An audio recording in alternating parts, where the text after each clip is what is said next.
Okay, good morning, everybody. I hope you had a good weekend and also had a good test number one. Again, I had a poll in the live meetings channel asking you for your scores in test number one, just to give me a rough idea of how the class performed. It's anonymous, so you don't need to worry about broadcasting your score to everybody.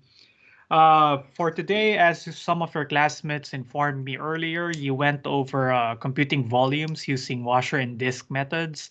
And I guess last Friday you also started talking about volumes using or volumes of solids with known cross sections. So perhaps let's start with a review of that, a couple of examples, then we go to examples about the disk and the washer methods. So let's begin with computing volumes. Yeah, sure. Muriel, you can always ask me questions about electronic or written homework. So just let me know via the chat, or it would be also better if you can send them to me in advance via chat or via email, so that I can at least, if it is a work, if it's a written homework, so that I can manipulate or change the problem a little bit so that I will not be solving exactly what is in the written homework. That's not a big issue for electronic homeworks because it is regenerated, I guess, every time you take it, at least for some of the electronic homeworks. But yeah, kindly send them to me, preferably an hour ahead of time so I can at least modify it a bit. Okay. Again, don't hesitate to send your questions about anything. So yeah, and then I'll try my best to answer them during the session. So don't worry if you see that the worksheet is about, say, computing volumes, but you have a question about the previous topic. I'll be more than happy to assist you with that, with those, either via a private message or an email, or I might discuss your problems in front of the entire class so that everybody can benefit from your question. All right. So yeah, let's continue. For computing volumes, I guess it is divided into two parts. The first part is about computing volumes of solids with known cross sections, and the next one is computing volumes of solids of revolution. So perhaps let's start with um, computing volumes of solids with known cross sections.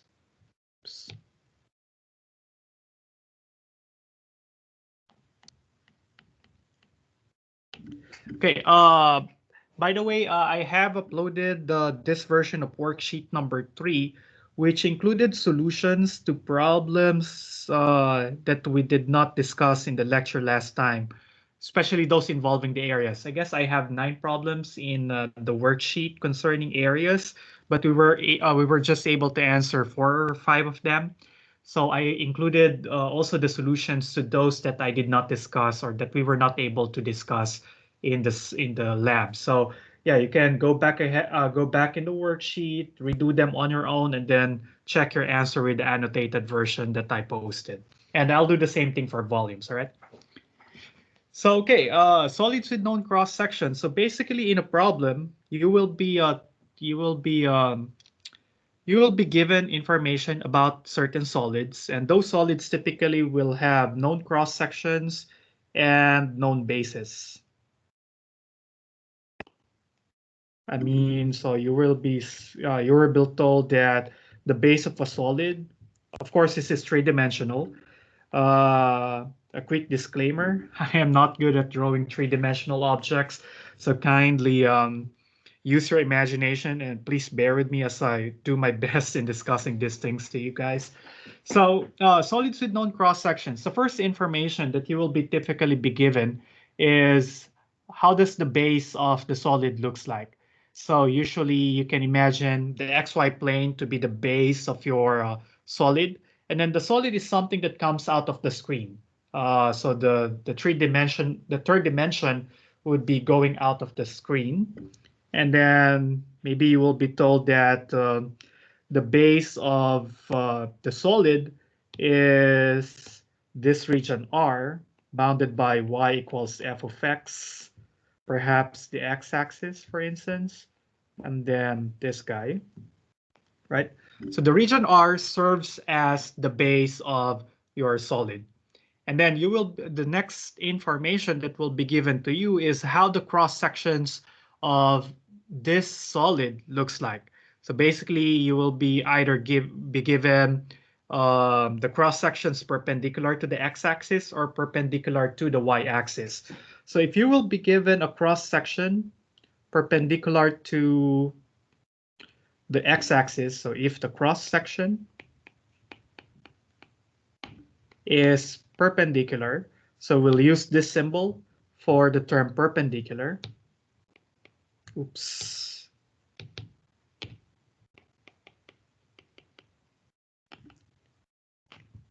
To the x-axis,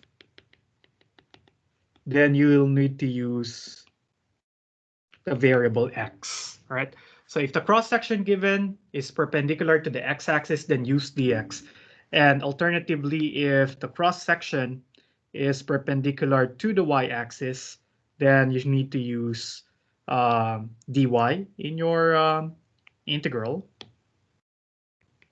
Okay, kindly remember these two things. And what's the idea behind this? So you will be told what's the shape of the cross section. So a typical example is that, say, the cross section is, say, a square. So basically what happens is you will have a square sticking out of your screen. So basically, not sure how to draw this, but essentially, and you see now I have troubles of imagining how this three-dimensional object will look like. But basically, this this this square will be sticking out of the page. Though I'm not sure how to draw it sticking out of the page, but I hope you can use your imagination. Okay, so this orange square here is sticking out of the page. So basically, for every vertical strip that you can draw, say you were told that the cross sections are perpendicular to the x-axis and are squares. So for every vertical strip that you draw, there will be a corresponding square that will be sticking out of the page, right? And that's how your solid will look like. So every vertical strip that can be drawn on the region R will correspond to a square that sticks out of the page. And then the idea here is you can imagine the solid to be infinitely many squares that are squished together, right? Or that are stacked side by side with each other to form a solid. And how do we find the volume? Well, the volume will basically be an integral over, say this is perpendicular to the x-axis, so it would be dx, or okay. And then you need to bound the x. The bounds for x would be the bounds for the region R. So your region R starts at A and ends at B. And then the idea here is that the integrand will be the area of the cross sections. Okay, because why do we have the volume to be the integral of the area of the cross sections from A to B? Because remember, the solid is formed by imagining infinitely many thin squares that are stacked together.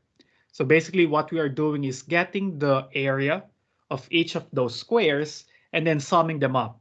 And so we get the volume of the region, because the volume is composed of infinitely many thin squares. So if you take the summation of those infinitely many squares, or the area of those infinitely many squares, then you get the volume, or the amount of material used to construct our solid. But of course, I am saying infinite sum with quotation marks just to denote that we need to do integration here. Because remember, an integral is just a limit of the summation of your Riemann sum. So basically, whenever you want to sum up an infinitely many number of terms with infinitesimal increments, or very, very small increments, or a continuous infinite summation, so we do integrals, right? So find a formula for the area of the cross sections and then integrate. That will give you the volume of the cross section. All right. So maybe it would be better to look at some examples. Let me just copy paste some examples here. I hope that the quick explanation makes sense. because I don't want you guys to just memorize the formulas. I want you to know why those formulas make sense, or how those formulas came to be, right? So let's try this example. Okay.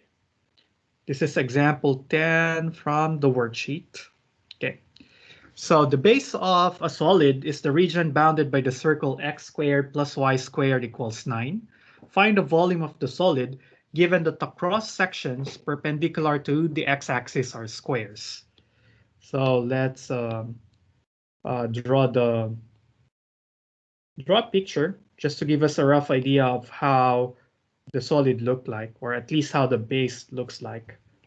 Right, so x, y-axis, and then we have a circle x squared plus y squared equals 9. Remember, this is a square. Sorry, this is a circle centered at the origin of radius 3. If you still remember your conic section, so -3, +3, -3, 3, and then we have a circle, right? So that's how the base looks like. And then we were told that the cross sections perpendicular to the x-axis are squares. So basically the cross sections are comprised of squares that are sticking out of the screen, right? And again, we know that this solid will be comprised of infinitely many thin squares that are stacked together, and those squares are sitting on top of the circle x squared plus y squared equals 9, right? So basically now the volume will be given by what? Well, we were told that the cross sections are perpendicular to the x-axis, so we will use the variable x here. That's why I got a dx there. And then the bounds for x. What are the bounds for x? Well, here you can use symmetry. I will also illustrate that. And then, but for now, I won't use symmetry. So I'll keep the bounds from -3 to 3 so that I will traverse the entire region. Oh, thank you, Muriel. Muriel just shared a nice GIF of how these things look like. All right, or the general idea here of the cross sections. So you can take a look at the chat. But anyway, okay. Now we need the formula for the cross sections, right? But we know that the cross sections are squares, so the integrand here will be the formula for the area of a square, right? But what is the formula of a square? Well, the formula for the area of a square is side squared, right? But if you look at the figure, how long is the side of this square? So this is my representative square, all right? And then what do you think, guys, would be the side length of this square? Because I know that the area is side squared, so I need to compute for the length of the side. Wouldn't it be y? What did you say, dy? No, y. Not exactly y, but you're getting there. Okay, remember the side would be what? The length of this guy, right? It would be this length. Okay. Right. But remember how we compute length from last time? We compute the length of a vertical strip, because you can take a look at the side to be a vertical strip, right? And how do we compute the length of a vertical strip? It's always top minus bottom function, right? So it's top function minus the bottom function. So we need to know what are the equations of the top curve and the bottom curve, right? But if we remember, let's recall that the equation of the circle is x squared plus y squared equals 9. That's the same thing as y squared equals 9 minus x squared. Then we solve for y. Y would be plus or minus the root of 9 minus x squared. So that means the top function here, or the top curve, this curve over here, its equation would be y equals root of 9 minus x squared. And then the bottom function, or the bottom curve, which is this one, has equation y equals negative root of 9 minus x squared, right? So now, again, we are measuring the length of the vertical strip because the length of that vertical strip that I drew, incidentally, is also the side length of the cross-sectional squares, right? So basically, top is root of 9 minus x squared minus the bottom function is minus square root of 9 minus x squared, right? And then we have to square it for the area of the square, but this will be 2 root of 9 minus x squared, quantity squared, right? And then, so this would be 4 times 9 minus x squared. So basically the volume, let me just do it here.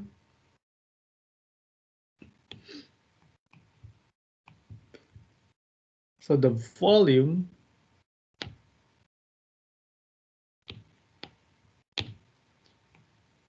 would be an integral from negative 3 to 3 of 4 times 9 minus x squared dx. All right. Or if you want to use symmetry, you could have just done, say, integral from 0 to 3 of the same function, 9 minus x squared dx, but you need to multiply it by 2, meaning you just integrate half over half of the circle. That's fine. You just need to multiply it by 2. Or you can further take advantage of the symmetry by instead of integrating over the entire circle, you just take a quarter circle over there, multiply your answer by 4, 0 to 3. But your integrand would be what? Your integrand, or the side length, will be from here until here. And that will give us what? That will just give us 9 minus x squared dx.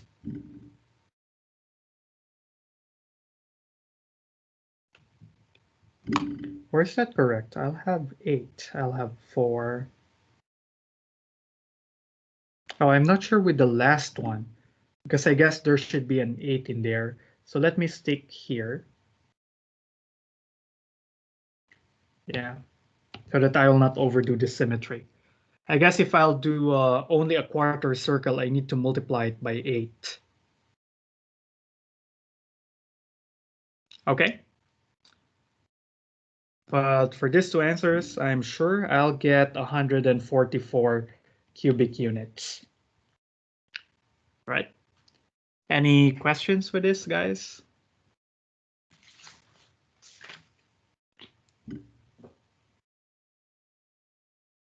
Any questions? You're quiet again, or is it just about weekend hangover? Well, Hersen, it will look like a bunch of squares that are stacked together on top of a sphere, on top of a circle. I'm not good at drawing things, but let me try. So you have this base, your circular base, and then on top of the circle, so imagine here, you'll have a square that sticks out of the page. I'm not good at drawing three-dimensional objects. So imagine a square sticking out of your screen. Then here, there would be another square sticking out of your screen. Then another square here sticking out of your screen. And then do them for all points on the circle, all strips that you can draw on the circle.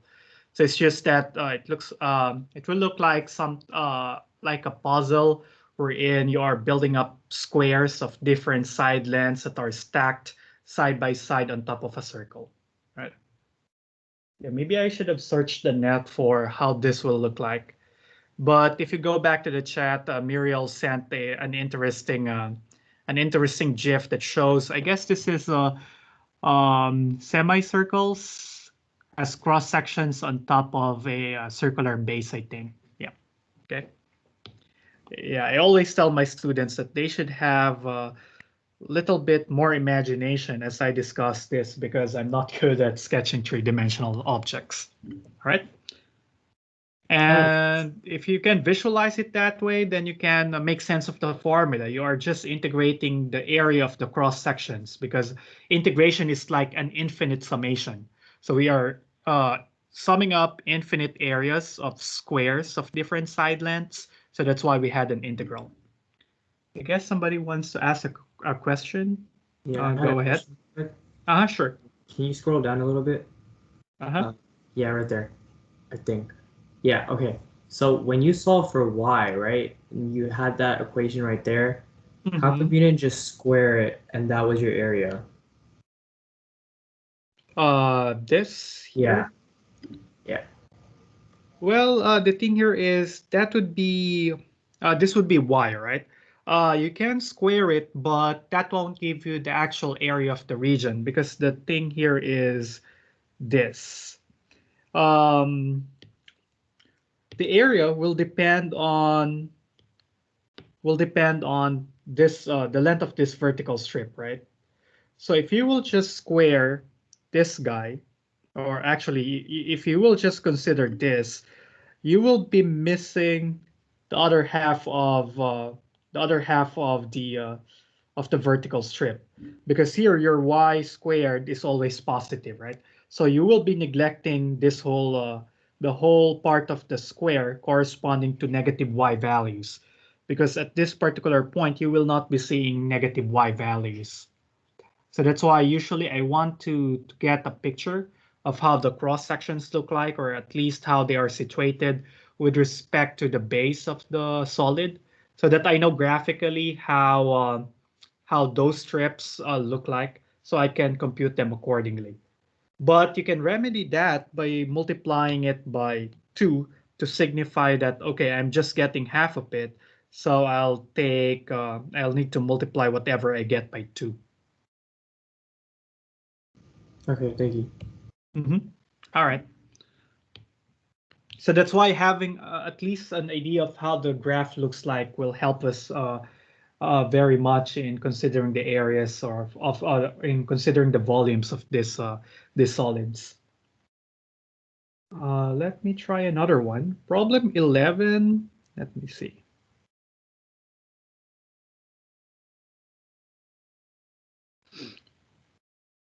Problem 11 is similar. Maybe I can leave that, guys, to you. But though I will include the solution to that in the annotated worksheet that I will upload later. But let me just go to number 12. Oh, by the way, number 11 also has squares as the cross section, so you can do the same, a similar solution as we did in number 10.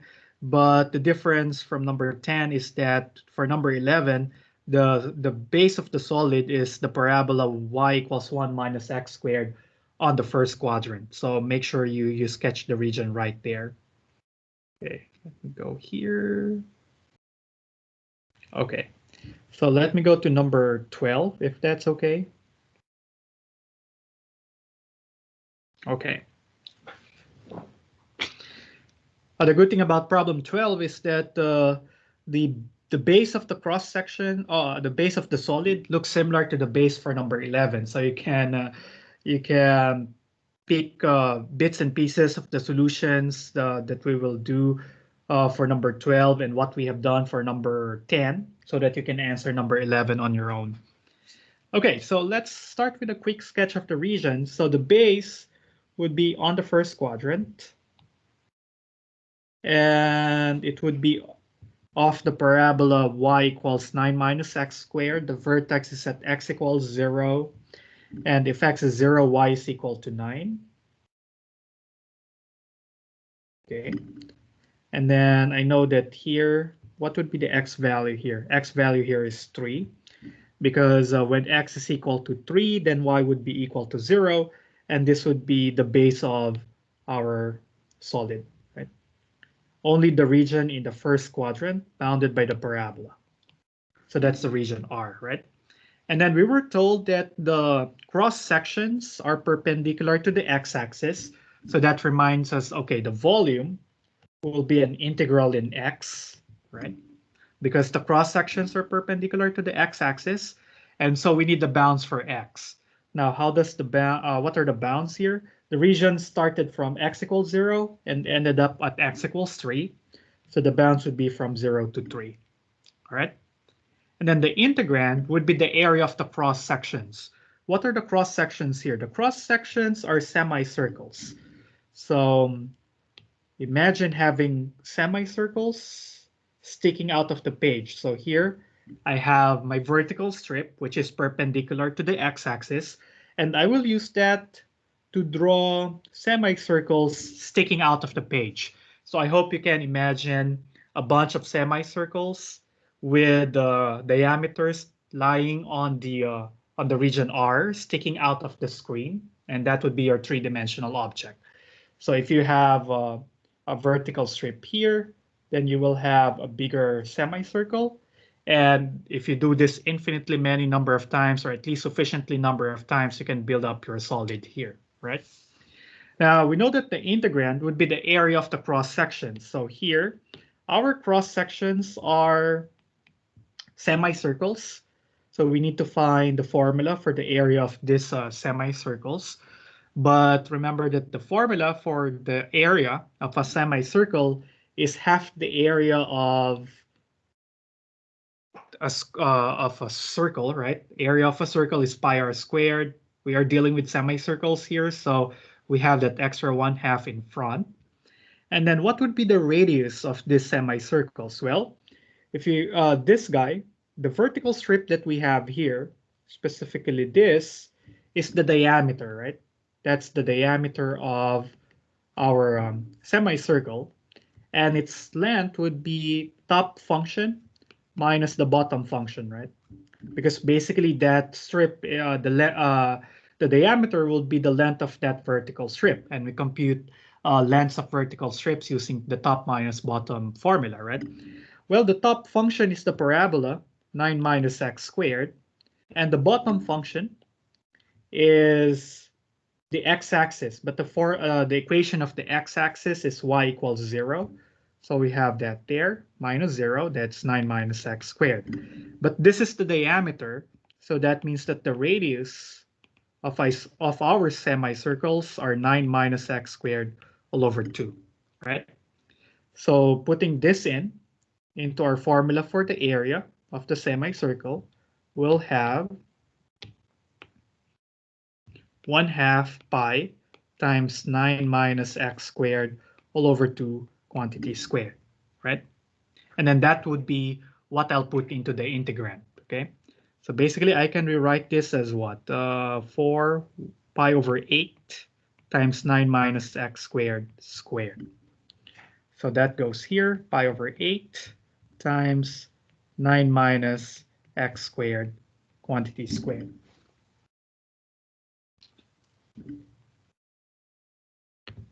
All right.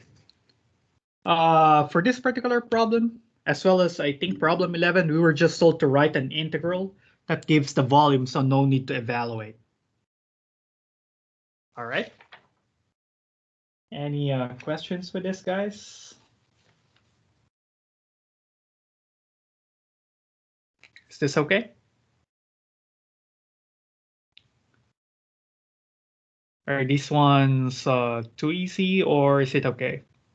So the real challenge here is to express the area of the cross sections in terms of the functions involved in the region R, right? So you always go back to the region R. So that's why I always suggest have at least a rough sketch of how the region R looks like, and based on how the region R is situated on the Cartesian plane, you can find the formula for the area of your cross sections.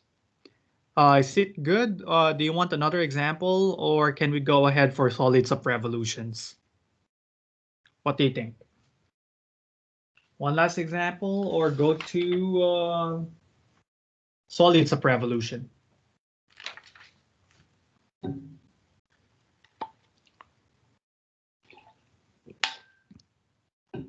Okay, sure, no problem, Arsalan. One more. Let me see. Let me scroll up.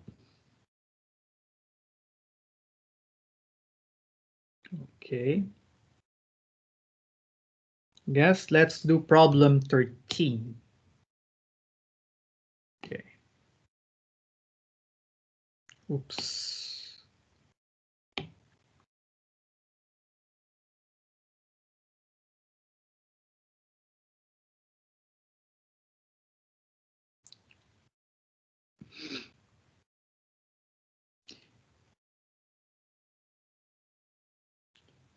Okay, let's do problem 13. So here the base of the solid is the region bounded by y equals root of x minus 1 and x equals 5. So here let's sketch the base of the solid.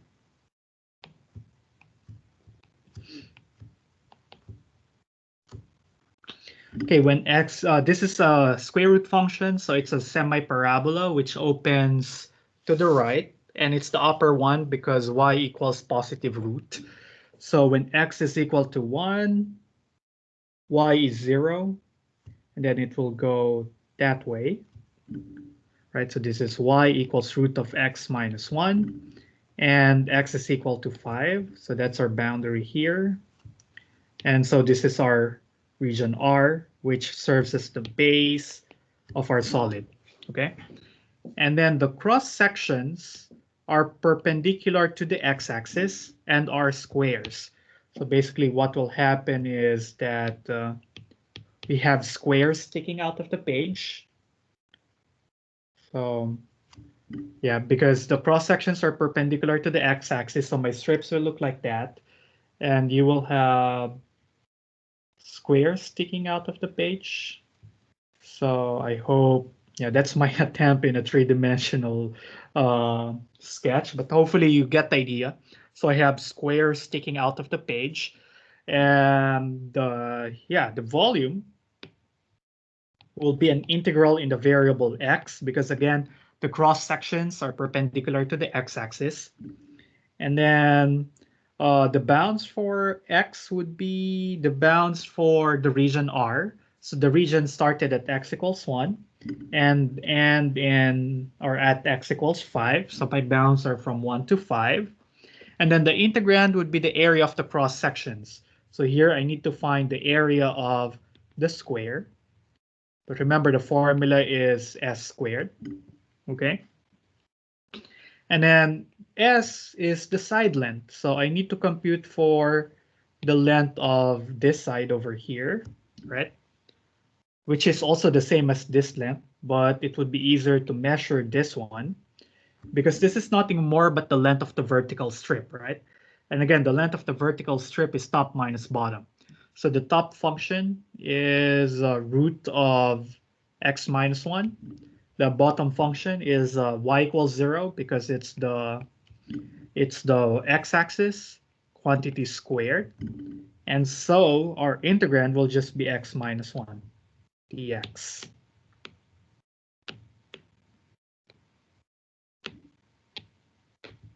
And that would be the integral that will give us the volume of this region. Oh, we were told to find the volume, so make sure you read the instructions carefully so that you know whether you need to evaluate the integral or not. In this case, if you do the quick integration, this will be equal to 8. Okay. So don't worry, I guess based on experience, the cross sections that are given here are usually the easy ones. Squares, semicircles, sometimes you'll be given equilateral triangles or yeah, I guess yeah, equilateral triangles. So you need to just look for the formulas of those things. Yeah, I guess how to make it easier is that if you have a rough idea of how to compute these things or how they are set up. So that's why I began with telling you that you can imagine the solid to be a bunch of squares for number 13. These are a bunch of squares that are stacked together very firmly to create the solid. And so you can think of the solid as basically, or the volume of the solid to be the summation of the areas of those very, very thin squares that are stacked close to each other. All right.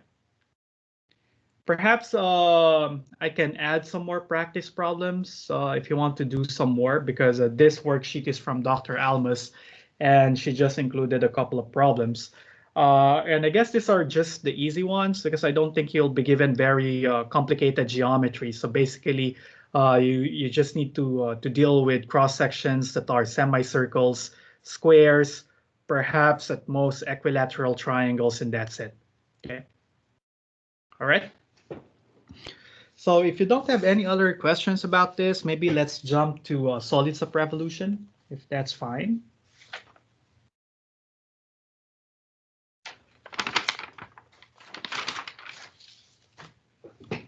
Okay.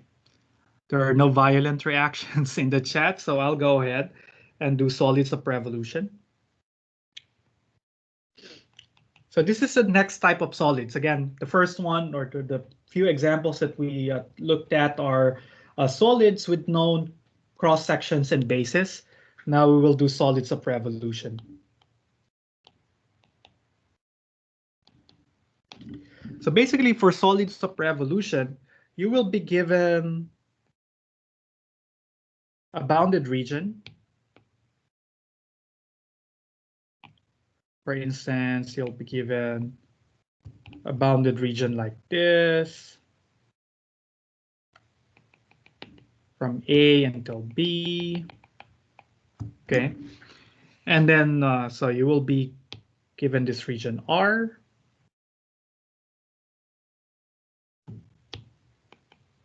And then the other info that will be given would be an axis of revolution. Say you have an axis of revolution here. So this is axis of revolution. I will abbreviate it as AOR. And the idea is you create the three-dimensional solid by revolving the region R with respect to or about the axis of revolution. So basically, you spin the region with respect to the AOR. And I hope you can imagine that after rotating it, basically, since my axis of revolution is perpendicular to the x-axis, so imagine having a solid that goes out of the screen and then down to the back of your screen, consisting of this shaded region, right? And then, well, there are two ways to solve this, either using disc or washer method and then using cylindrical shells. But the idea is this. So first, you need to decide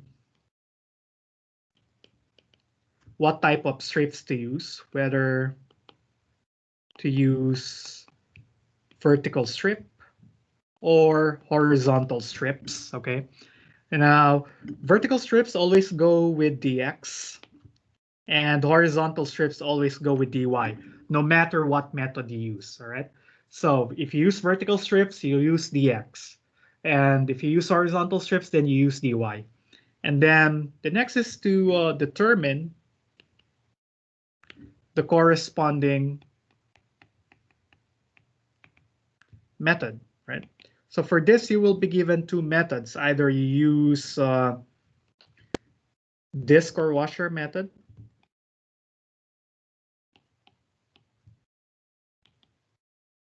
or cylindrical shells method. So I think you haven't discussed cylindrical shells methods yet.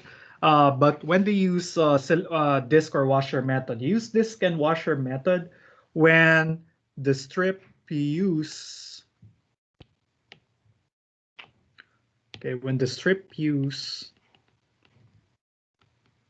are perpendicular to the AOR. Okay, and then you use cylindrical shells when the strips used are parallel.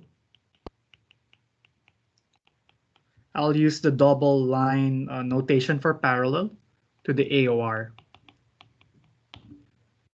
So basically, you decide what type of strip to use, and after doing so, you need to determine what method you will need to use if the strips you used are perpendicular to the AOR, then use disc or washer method. And if it's parallel to the AOR, then you will use cylindrical shells. So for this particular example, if I want to use the disc or washer method, I need to use horizontal strips, because a horizontal strip will be perpendicular to the axis of revolution. All right. If you use on horizontal strips, then you will use, if you use vertical strips, then you will use the cylindrical shells. So the type of the method to be used depends on the relative position of the strips that you are going to use with respect to the AOR. But unfortunately, you haven't gotten to cylindrical shells yet, so we will be constrained to using the disc or washer method. So I will always use the strips to be used to be perpendicular to the AOR. And hopefully by Wednesday, we can also talk about the cylindrical shells method. Okay. So let's see. Let's do problem 12. Maybe this would be easier via examples. So, oh, not problem 12. I think problem 15. So let me just copy paste it. Yeah, I was hoping you will be able to at least have an introduction on the cylindrical shells method so I can discuss them side by side, but you were not able to do so in the lecture, and I don't want to preempt the lecture, so I'll stick to the disc or the washer method for now. Okay, so let's do this here. All right. For this problem number 15, we have the same region, but with 4 different axes of revolution. So let's tackle them one by one. So let's start with 15A, right? So the region is bounded by y equals 8x, y equals x cubed on the first quadrant, right? And the AOR for this problem is the x-axis. Okay. So again, as before, have at least a rough idea of how the region looks like. Okay. Y equals 8x. Oops, it's just a straight line.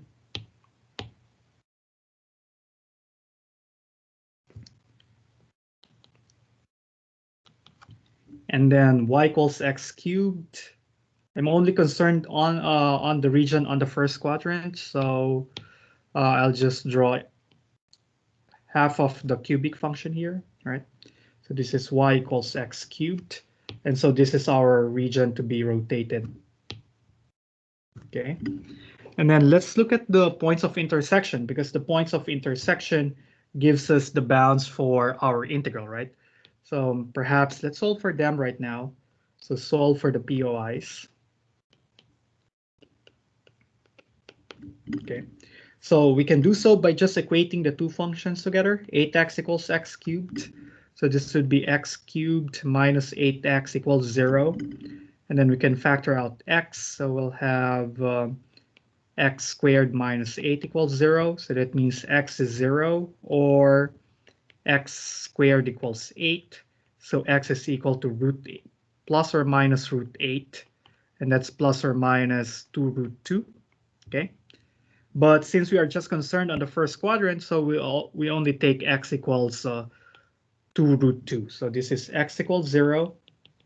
And then this is x equals 2 root 2. Or perhaps I should draw that here.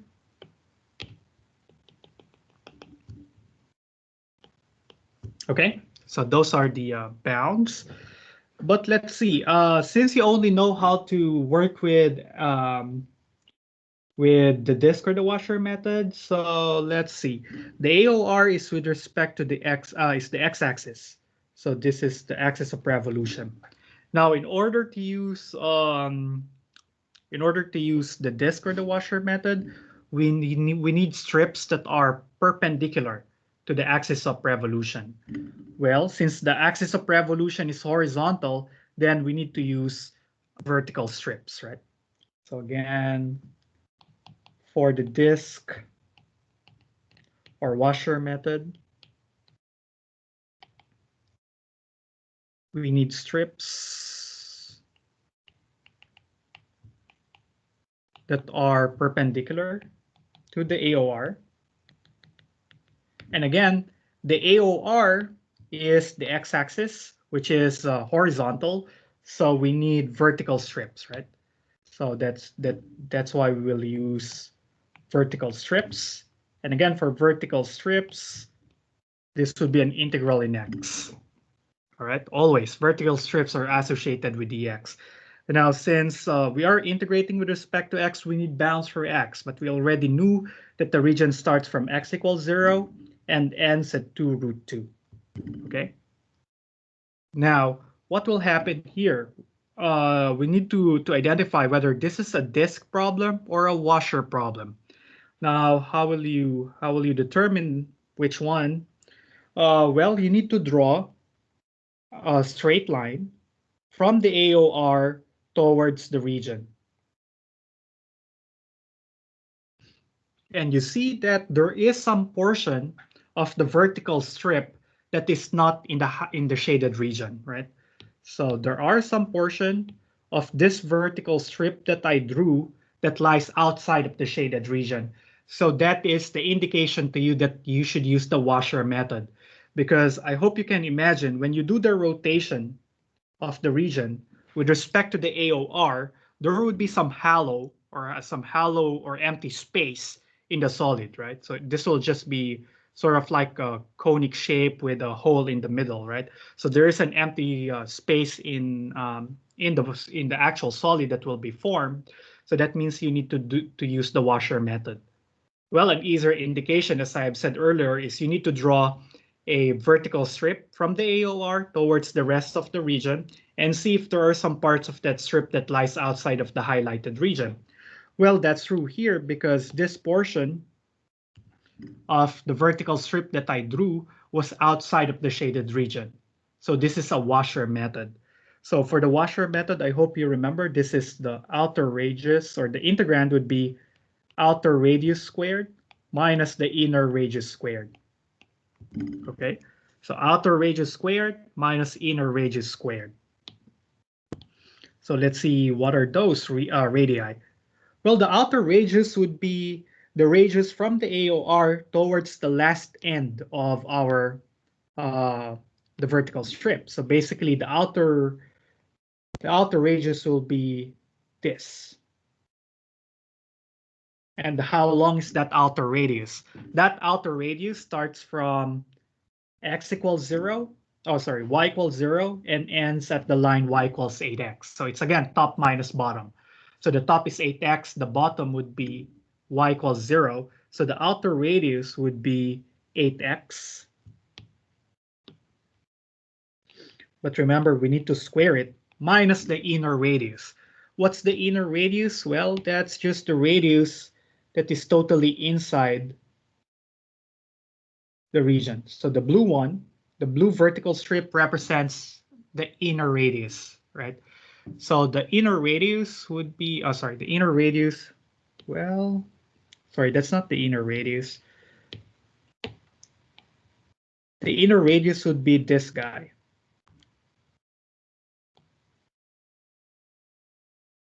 That would be the radius corresponding to the hollow or the empty space in the solid form, right? So basically, we need to measure this guy. That would be your inner radius. Remember, this would be the outer radius, and then this would be the inner radius, right? Inner radius is the radius of the hollow in the solid, right? And again, this would be top minus bottom. So the top function here is the cubic function. The bottom is y equals 0. So basically, the inner radius would be x cubed quantity squared, then put a big grouping symbol there, and that would be the integral that will give you the volume. Okay. And if you evaluate this, I guess you will get 4096 root 2 over 21 pi. Oh, sorry, I forgot the pi. So remember, the formula here is, maybe I should write that down here. Recall. This is, the volume would be from A to B dx of pi outer radius squared minus inner radius squared. Okay, that's for the washer method. For the disk method, it will just be the radius squared. So is it okay if I do another example? Maybe just a quick one. Yeah, if you have classes, you can leave and then just watch the last portion of the recording later. But I want to get to another example because perhaps my explanation there is not too good, right?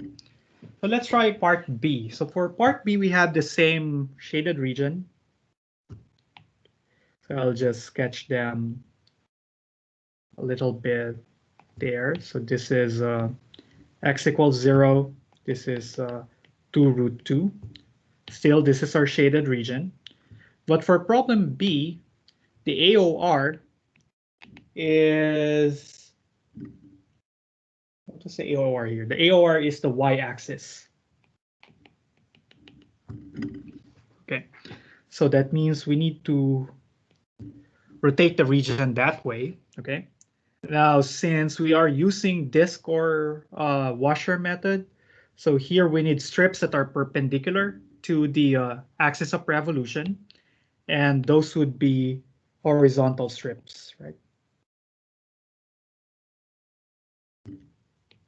So if you want to use the disk or the washer method, you need strips that are perpendicular to the axis of revolution. Axis of revolution is vertical, so perpendicular strips are horizontal, and horizontal strips always go with dy. And then let's compute for the y values. Well, the y values here would be 0 here, and then the ending value here would be 8 times 2 root 2, so that's going to be 16 root 2, right? Because remember, y equals 8x, so y equals 8 times 2 root 2, that would be 16 root 2 for this point of intersection. That's how I got the y value there, okay? And then, so the bounds would be from 0 to 16 root 2, and then there's a pi. And then look at the strip that I drew. Some part of that strip is outside of the x-axis. Is outside of the shaded region, right? So that means this is a case of a washer method again, because there is a hollow portion of the solid here. So this would be empty space when I do the rotation, okay? So that means I need to do outer radius. So the outer radius would be from here until here, and I'll do right minus left. So the right function here is what? The right function here is the y equals x cubed, right? But that's the same as x equals cube root of y, okay? And then the left function would be x equals 0, or the x-axis. So it's right minus left. So the outer radius would be cube root of y, quantity squared, minus inner radius. Well, the inner radius would be this guy, which is the radius of the hollow, right? And again, this is right minus left. So this would be the line minus x equals 0. But remember, the line is given by y equals 8x. So that means x is equals y over 8. So it would be right minus left. So that's y over 8 minus 0. So here I'll have y over 8 quantity squared. So that would be the integral that will give you the volume. And if you want to calculate this, you will get 512 root 2 over 15 pi, right? Are we required to evaluate or just give the integral? Yeah, we were just told to set up the integral. So you don't need to calculate the actual volumes, but just for your info, I included those values of the volume. Okay. Now, unfortunately, I'm running out of time, but I hope this at least gives you an idea of how to set up volumes. Use volumes either of solids with known cross sections or using or generated by revolving some two-dimensional figures with respect to some axis of revolution. We'll talk about more examples next time. And then by then, I think you would have discussed cylindrical shells already, so I can discuss them side by side. So it would be a lot quicker discussion. And don't worry if this is a little bit too much. I know I had to speak a bit faster to cover two examples for this. But on Wednesday, we'll cover more examples with both cylindrical and dishwasher methods side by side with each other. Okay? So thank you guys for coming today. I hope you enjoyed the rest of the day, and let's see each other again on Wednesday. Bye, everyone.